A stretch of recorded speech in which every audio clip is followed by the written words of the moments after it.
بسم اللہ الرحمن الرحیم الحمد للہ رب العالمین والصلاة والسلام علی سید الانبیاء والمرسلین۔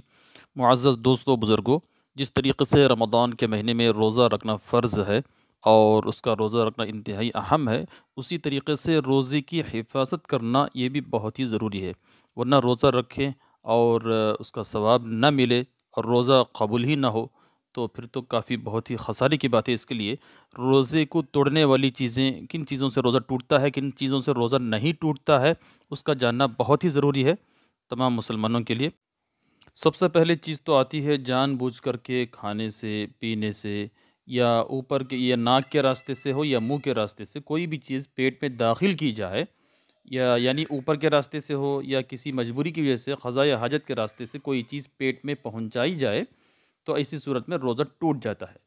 اگر کسی نے بھول سے کوئی چیز کھا لی پی لی تو اس کا تو روزہ بالکل نہیں ٹوٹتا ہے۔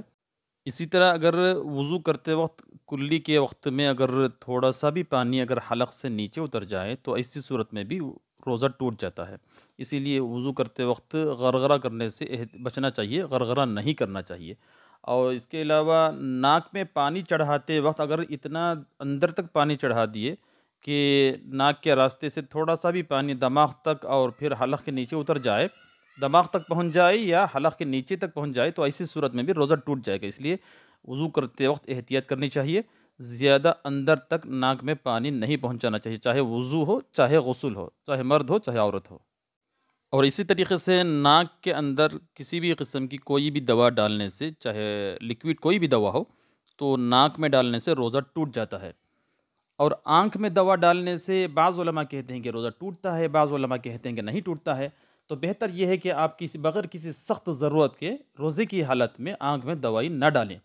یا تو سحری کے وقت میں ڈال لیا کریں یا تو افطاری کے بعد ڈال لیا کریں۔ اور اسی طریقے سے کان کا بھی مسئلہ یہی ہے کہ کان میں دوا ڈالنے سے بھی روزہ ٹوٹتا ہے کہ نہیں ٹوٹتا، اس میں بھی بعض علماء کا اختلاف ہے۔ تو اس میں بہتر یہ ہے کہ کان اور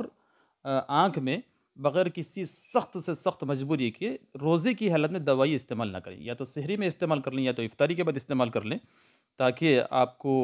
ہر قسم کے اختلاف سے بچ کر کے آپ کا روزہ مکمل ہو، کسی بھی قسم کے شک سے آپ دور رہیں۔ اور اگر روزے کی حالت میں عورتوں کو پیریڈ شروع ہو جائیں، حیض اور نفاس شروع ہو جائے، یا پیریڈ شروع ہو جائیں، یا جیسے ہی ولادت کے بعد میں جو خون آتا ہے اس کو نفاس کہتے ہیں، تو یا تو ان دونوں میں سے کوئی بھی چیز روزے کی حالت میں ہو جائے تو اس سے بھی روزہ ٹوٹ جاتا ہے۔ اسی طریقے سے اگر کسی نے بیڑی، سگریٹ، تمباکو ان چیزوں کا اگر استعمال کیا ہے روزے کی حالت میں تو اس سے بھی روزہ فاسد ہو جاتا ہے، روزہ ٹوٹ جاتا ہے۔